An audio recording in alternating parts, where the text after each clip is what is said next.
Auzubillahiminash-shaytanir-rajim. Bismillahir-rahmanir-rahim. Welcome to my channel Science of Life with Dr. Mohammed Yusuf. I was discussing cardiac arrhythmias, and this is the continuation of the same topic, that is cardiac arrhythmias. Last time we discussed mostly the heart blocks. Today I'm going to talk about the atrial arrhythmias, but before, as my routine, I have not written the ayah today. Auzubillahiminash-shaytanir-rajim. Bismillahir-rahmanir-rahim.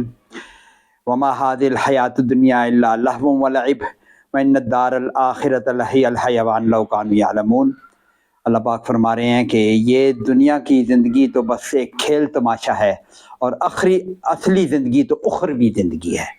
काश ये लोग जान जाते। हमें ये बताओ कि हमारी ये ज़िंदगी तो एक मुख्तसर सी ज़िंदगी है, खेल तमाशा है, और हमेशा वाली जो ज़िंदगी है, उखरवी ज़िंदगी है, वही है असली ज़िंदगी। उसके लिए हमने तैयारी करनी है ज़िंदगी में। अल्लाह पाक हमें उस ज़िंदगी की तैयारी करने की हमें नसीब फरमाए। अल्लाह पाक समझ अमल की तौफीक अता फरमाए। So we will discuss the arrhythmias. We are discussing arrhythmias. Today I listed the atrial arrhythmia separately and ventricular arrhythmia. Atrial arrhythmia we will talk about SA block, a few words about previous lecture में SA block की कुछ बात की थी.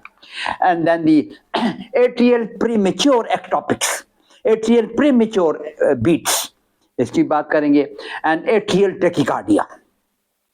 Then atrial flutter, ये भी एक arrhythmia है, and then the atrial fibrillation, इसको हम बात करेंगे। ये 4-5 किस्म के एट्रियल एरिथमियाज हम देखेंगे। ऐसे ब्लॉक लास्ट टाइम हमने बात किया था, period in which there is disappearance of the P wave and total absence of the electrical activity for many seconds, यानी ऐसे नोड से ब्लॉक हो गया, आगे कंडक्शन हो ही नहीं रही, something wrong with this conduction, block it at the SA node. So period, that is, अब इसको डायग्राम में देखें, either SA node is failing to discharge, वजह क्या हो सकती है, SA node ही बंद हो गई है इसी वजह से, तो it is failing to discharge during the silent period। वो हम देखेंगे silent period का क्या मतलब है, होता ये ऐसे ब्लॉक थोड़ी देर के लिए होता है फिर शुरू हो जाता है, तो वो इसको हम ऐसे ब्लॉक कहते हैं कि either ऐसे node failing to discharge during this silent period or sinusoidal block, or ऐसे node discharging normally but impulse is failing to spread into the atria, तो वो फिर AP वेव पैदा नहीं करते। ये देखें, देखिए, this is normal sinus rhythm, ये चल रहा है sinus rhythm, S1 sinus rhythm, and suddenly there is a period of silence, कोई फायरिंग नहीं हो रही, ऐसे नोड फायर नहीं कर रहा, या ब्लॉक हो गया, फायर कर रहा है लेकिन पी वेव नहीं पैदा हो रही, एट्रिया में डिपोलराइजेशन नहीं हो रही, so there is period of silence, then the resumption of this, दोबारा शुरू हो गया है, दैट इज, ये देखें वही ECG है, पीरियड ऑफ साइलेंस है, नॉर्मल है, और उसके बाद normal rhythm is resume. So first two complexes are normal, ये two complexes are normal sinus rhythm, and there is a period of electrical silence as a block, and then resumption of the sinus rhythm again.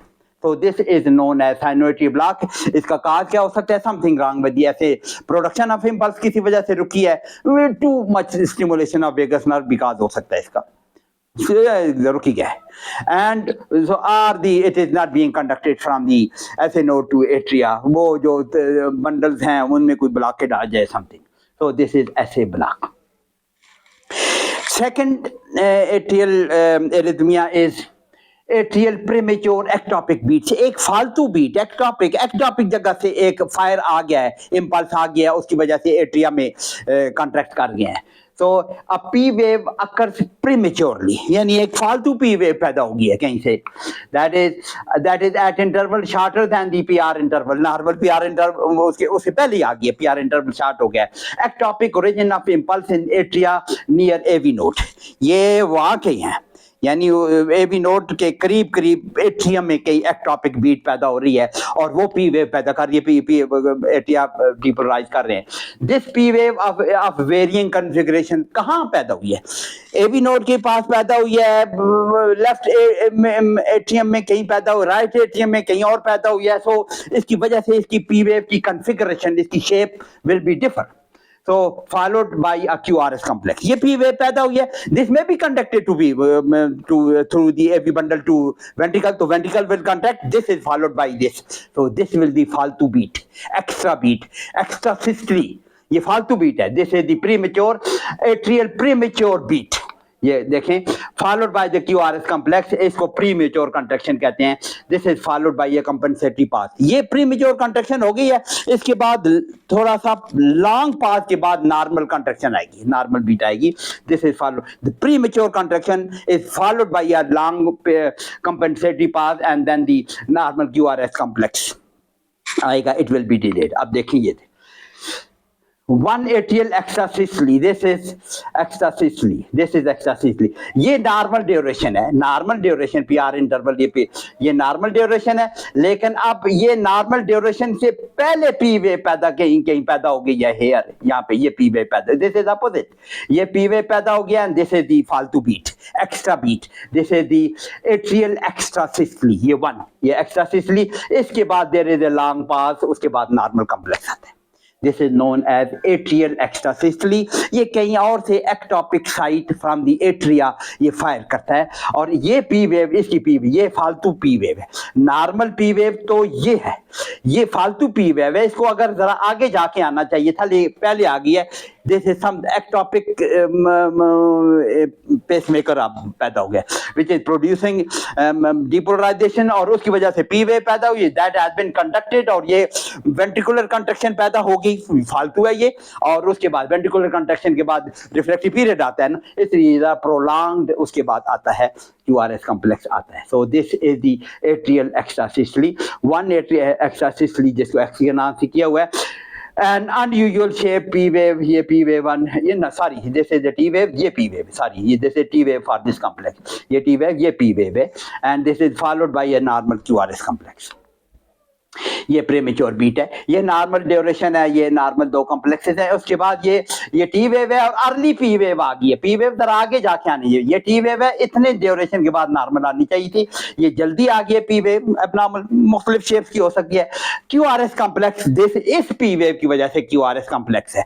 तो इसकी वजह से this is been conducted depolarization ventricle हुई है and there is a long pause. फिर दोबारा resumption of the normal sinus rhythm हो गया. एट्रियल एक्स्ट्रासिस्टली, इसमें तीन आ रही हैं. देखें 1 2 3 एक्स्ट्रासिस्टलीज आई है. These are the two normal. उसके बाद ये abnormal P wave opposite side पे आई है और ये एक्स्ट्रासिस्टली है. ये दो नॉर्मल, तीन नॉर्मल आए हैं. फिर एक एक्स्ट्रासिस्टली आ गई. P वेव तीनों में, इसमें भी इन्वर्टेड है, इसमें भी इन्वर्टेड है, इसमें भी inverted. These are the P waves, abnormal P waves और QR फालतू एक्स्ट्रासिस्टली इसको कहते हैं. सो एट्रियल एक्स्ट्रासिस्टली रिदम ये भी खराब हुआ है. तो second, fifth and ninth complexes are atrial extrasystole. ये सेकंड, फिफ्थ एंड नाइन्थ. हाँ, इसमें देखें ये मोर देन वन फोकस. ऐसे भी हो सकता है कि एट्रिया में दो फालतू एक्टोपिक साइट्स हैं जहां पे इंपल्स पैदा हो रहा है. वो दोनों कंडक्ट हो सकते हैं. ऐसे भी हो सकता है. तो इसमें देखें जैसे ये पैदा हुई है, ये अलग जगह से पैदा हुई. सॉरी. तो एट्रियल एक्स्ट्रासिस्टली, ये एक्स्ट्रासिस्टली हैं दोनों. So this ECG shows atrial extrasystole arising from more than one ectopic focus in the atrium. So atrial extrasystole एक abnormality है रिदम की. अब एक और एट्रियल paroxysmal tachycardia. क्या मतलब? Bouts of tachycardia. यानी अचानक एक अटैक आता है टेकिकार्डिया का, फिर खत्म होकर नॉर्मल होता है, फिर अटैक भी दोबारा भी आ सकता है. Atrial paroxysmal sudden increase in heart rate. Tachycardia heart rate के इंक्रीज को करने का एट्रिया में समझे होता क्या है. That is rapid rhythmical discharge of impulse. तेजी से इंपल्स पैदा होने लगता है. Ectopic focus somewhere in the atria. इसका कारण क्या होता है? एक्टोपिक, इसमें भी एक्टोपिक फोकस है.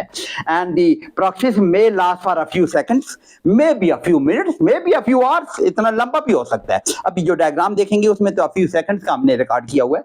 तो द paroxysm, दिस अटैक, ये जो paroxysmal अटैक हुआ है टेकिकार्डिया का, this may be very short और it may be very long.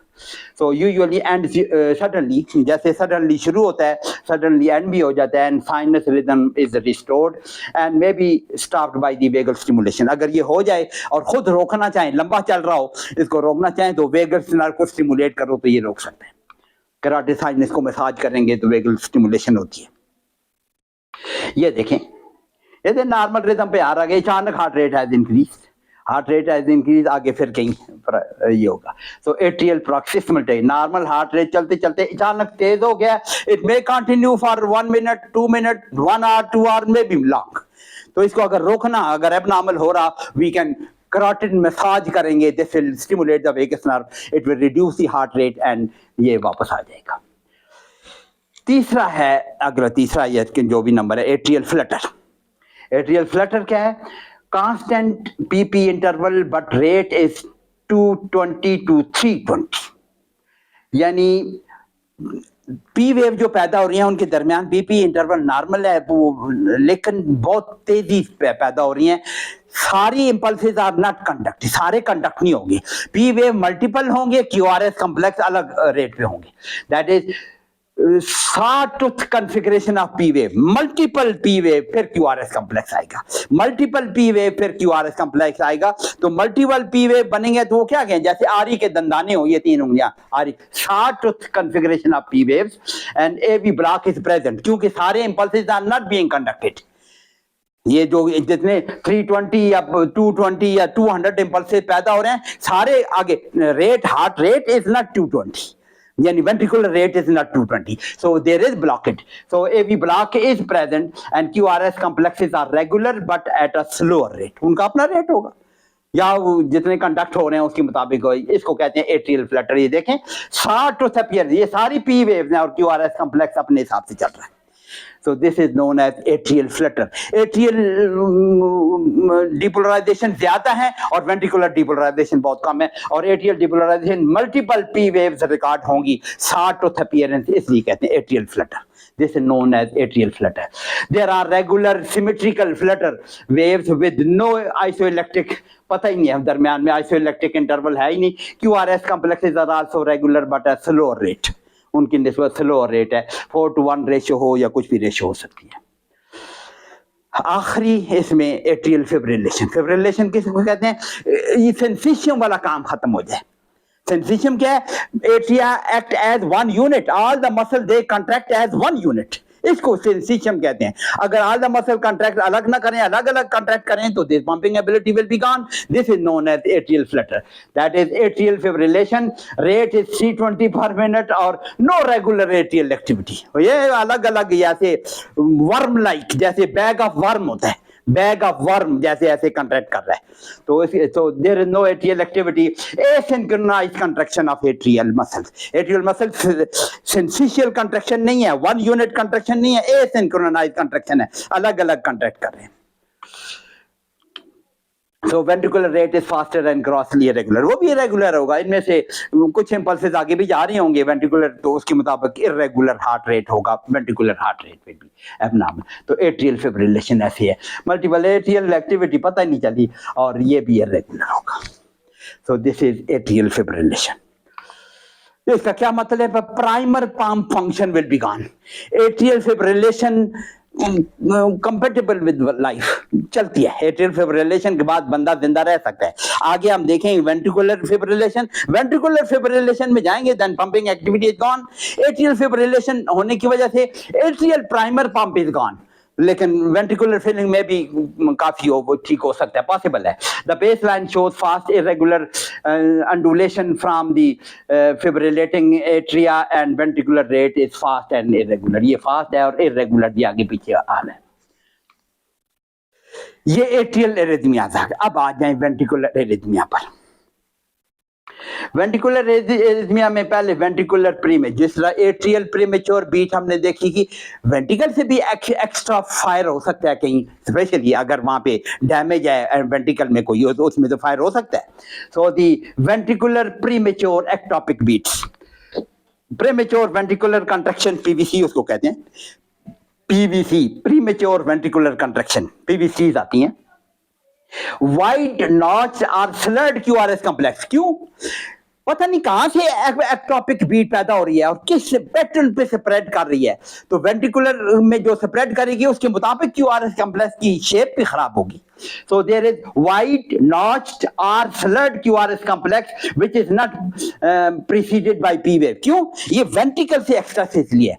P wave तो तब होगी जब एट्रिया से आगे, एट्रिया भी जा रही हो, वही इंपल्स आगे कंडक्ट होगी। P wave will be followed by the QRS complex। ये वाला जो फालतू QRS complex बन रहा है, ये nothing doing with the atria, it is ventricular phenomena। ventricle से this is impulse पैदा हुई है और ventricular there is no question of P wave। So there is no P wave and QRX is of high voltage। इसमें आमतौर पर PVC is followed by a T wave on opposite side of the QRS complex। आमतौर पर ये आप diagram में देखेंगे extra systole जो आई है ना, एक्स्ट्रा PVC जो आई है ना, इसके बाद जो T wave आएगी वो अपोजिट होगी। ये डायग्राम में देखें। अच्छा, इसमें भी जरा और एक्सप्लेनेशन भी है। ये जो वेंट्रिकल में फोकस पैदा हुआ है, एक्टोपिक बीट पैदा करने वाला एक भी हो सकता है, दो भी हो सकते हैं, मल्टीपल भी हो सकते हैं। यूनिफोकल होगा। QRS complex of ectopic have same configuration single beat में, वो एक ही शेप के आएंगे, एक ही जगह से फायर कर रहा है, वो एक ही फिगर। लेकिन अगर मल्टीपल फोक आई हैं तो वो मल्टीपल शेप के भी हो सकते हैं। तो the QRS complexes of ectopic beats vary in configuration. एक लेफ्ट वेंट्रिकल में है, ऊपर बेस पर है, एक एपेक्स के पास है, उसका कुछ और किस्म का क्यूआरएस कॉम्प्लेक्स बनेगा बेस वाले का, और ये दो अगर है, तीन है तो और तरह के बनेंगे। तो QRS complex of ectopic beats vary in configuration. और फिर एक और किस्म का भी है, टॉपिक बीट्स के ही हो सकते हैं। इट इज वन खतरनाक, ये वेंट्रिकुलर एक्सरसिस्टली जो है, it is one which occurs at the peak of the down stroke of the preceding T wave. T wave जो बन रही है उसका जो डीपोलराइजेशन है उस जगह पे जो एक्सरसिस्टली है, दैट इज डेंजरस। तो ये तीन किस्म के डायग्राम में देखें, आपको वेंट्रिकुलर एक्टोपिक देख ले। दिस इज एक्टोपिक एपेक्स, ये एपेक्स है ना, ये हार्ट है। एपेक्स के करीब एक फायरिंग हो रही है, that is impulse is being created. This area is depolarizing due to may be some injury, myocardial infarction for example, damage to the heart. जब हार्ट अटैक होता है, मायोकार्डियल इन्फॉक्शन, वो जगह जो डैमेज एरिया है वहां से इंपल्स फायर हो सकता है और that can spread whole of the ventricle. तो ये एक्स्ट्रा सिस्टरी पैदा दे, ये नॉर्मल क्यूआरएस कॉम्प्लेक्स है, लेकिन ये स्प्रेड कर रही है। इसके नॉर्मल आने से पहले पहले इसका इंपल्स आ गया। This is a wide bizarre shape और कितना बड़ा कॉम्प्लेक्स बने, और टी वेव इसकी अपोजिट है, इसकी अपोजिट टी, इस कॉम्प्लेक्स जो एक्स्ट्रा सिस्टली है उसकी टी वेव इज अपोजिट। इसकी टी वेव अपराइट है, इसकी टी वेव डाउनवर्ड है। So this is extrasystole, this is single, और multiple भी हो सकते हैं। The second QRS broad abnormal shape and is the result of the one impulse spreading from the ectopic focus in the ventricle। ventricle में कहाँ, apex के पास है। और ये वेंट्रिकुलर एक्स्ट्रासिस्टली यूनिफोकल, ये भी वही है, that is this is the normal QRS complex. इसी किस्म का एक्स्ट्रासिस्टली आई है दे, और इसके बाद प्रोलॉन्ग पीरियड के बाद नॉर्मल क्यूआरएस कॉम्प्लेक्स, फिर एक्स्ट्रासिस्टली आ गई। तो एक्स्ट्रासिस्टली के बाद जो टी वेव आ रही है, दोनों में अपोजिट आ रही है। Normal T wave, normal complex के बाद टी वेव सीधी है, अब नॉर्मल कॉम्प्लेक्स के बाद टी वेव उल्टी है। ये भी उसी तरह, दिस इज दी, ये फालतू है टी वेव अपोजिट, ये एक्स्ट्रासिस्टली है टी वेव अपोजिट। तो ECG shows coupled ventricular extrasystole. Couple का मतलब है हर एक नॉर्मल, एक एबनॉर्मल, एक नॉर्मल, एक एबनॉर्मल। वेंट्रिकुलर एक्टोपिक मल्टीफोकल, कई भाग है, ये एक फोकस की बात की थी। मल्टीपल फोकल हो तो मल्टीपल किस्म के आई है। देखें, एक ये एक्स्ट्रासिस्टली आई है, कैसी शेप की आई है, यहाँ पे कैसी शेप की आ गई है, यहाँ पे किसी और शेप की आ गई है। इसका मतलब है ये कहीं और पैदा हो रहा है तो इस किस्म का क्यूआरएस कॉम्प्लेक्स बना रहा है, ये कहीं और पैदा हो रही है जैसे इस किस्म का कॉम्प्लेक्स बना मल्टीफोकल। लेकिन बात ये है कि उसके बाद टी वेव अपोजिट है, इसके बाद भी टी वेव अपोजिट है, इसके बाद भी ये टी वेव अपोजिट है। So the shapes of the extrasystoles are different, showing multiple focal origin. ये है extrasystoles in ventricles। और ventricular paroxysmal tachycardia, atrial paroxysmal tachycardia भी था, ventricular paroxysmal भी। अचानक ventricle ज्यादा फायर करने लगते हैं, ज्यादा a short paroxysm, a bout, an attack of the increased ventricular rate, and appearance is like a series of premature beats। Multiple PVCs आ जाएंगे ऐसे है। Usual cause is severe ischemic damage in the ventricle, यहाँ से fire कर रहा है तो this is the it is usually leads to the ventricular fibrillation. इस किस्म का काम होना वेंट्रिकल में एक्टॉपिक मल्टीपल अगर इंपल्सेस पैदा हो रहे हैं तो फिर तो वेंट्रिकल सेंसेशन के तौर पर नहीं रहेगा, फिब्रिलेशन में जा सकता है। ये देखें ये नॉर्मल आ रहा था, अचानक ये इंपल्सेस अचानक तेज, जैसे वेंट्रिकुलर पार्ट से this may go into the ventricular fibrillation. ये नॉर्मल चल रहा था लेकिन this is the ventricular paroxysmal tachycardia, number of impulses बहुत तेज हो गए। और फिर आखिरी बात यह है कि वेंट्रिकुलर फिब्रिलेशन, वेंट्रिकल के मसल सिंक्रोनाइज नहीं रहे हैं, सेंसेशन नहीं रहे हैं, मल्टीपल इंपल्सेस पैदा हो रहे हैं तो so there is the worm like bag of worm, इसी को कहते हैं असल में। आप ऐसे हार्ट पे आप you can feel sometime, you can feel from the precordium as well. अगर हार्ट पे रखें तो देयर इज एक तो आप थ्रस्ट फील करते हैं ना कंट्रैक्शन की, उसमें आप you feel a bag of worms. So the most lethal arrhythmia, ये तो विद इन सेकंड्स में ये पैदा होने के बाद डेथ हो जाती है। तो death occur with in 2 to 3 minutes, बहुत जल्दी डेथ हो जाती है अगर वेंट्रिकुलर फिब्रिलेशन में जाए, पंपिंग एक्टिविटी खत्म होगी। So impulses pass again and again haphazardly in the ventricular muscle. तो ventricular muscle इधर उधर impulses पैदा हो रहे हैं तो मसल सेंसेशन के तौर पर नहीं कंट्रैक्ट कर रहे, तो simultaneous different portions of the muscle contract differently at different timings. तो ये pumping activity, no coordinated contraction, no sensation like action, one unit action नहीं है तो pumping ability is gone. So the rapid irregular wavy ECG, उसमें ECG record करें तो ये rapid irregular wavy ECG, ये नॉर्मल ECG आ रहा था, आपने कभी फिल्मों में भी देखा होगा, अचानक नॉर्मल ECG आते आते गड़बड़ किस्म की लाइन होती है और फिर लाइन सीधी हो जाती है, डेथ। तो this is ventricular fibrillation and this is normal. ये वेंट्रिकुलर फिब्रिलेशन में गया है, अगर इसको वापस कर सकते हैं तो उसके तो आप हमारे आउट ऑफ आवर स्कोप है, आप मेडिसिन में पढ़ेंगे, आगे कार्डियोलॉजी में पढ़ेंगे तो उसको वापस कैसे कर सकते हैं, इसको कैसे रोक सकते हैं। अगर आपके कार्डियोलॉजी यूनिट में फिब्रिलेशन में जा सकता है तो यू कैन हैंडल इट, अगर आपने डायग्नोज कर लिया तो। So this is about the arrhythmias, and next inshallah we are going to talk about current of injury, very interesting topic. हमने और एबनॉर्मलिटीज कार्डियोलॉजी की नहीं देखे हैं, ये करंट ऑफ इंजरी जो मायोकार्डियल इन्फेक्शन में कैसे डायग्नोज करते हैं कि ईसीजी में कैसे शो होता है, अगर इन्फेक्शन है तो हम कैसे डायग्नोज करते हैं, वो करंट ऑफ इंजरी देखते हैं कि इंजर्ड एरिया से जो करंट पैदा होती है उसको हम कैसे डिटेक्ट करते हैं। नेक्स्ट वीडियो हमारी इंशाल्लाह ताला वो होगी। Hope you are following me, और अगर कोई कोई समथिंग रॉन्ग नहीं समझ आ रही तो you can ask me, and please subscribe भी करें और शेयर भी करें rest of the students. Hope to see you in next video इंशाल्लाह। Thank you.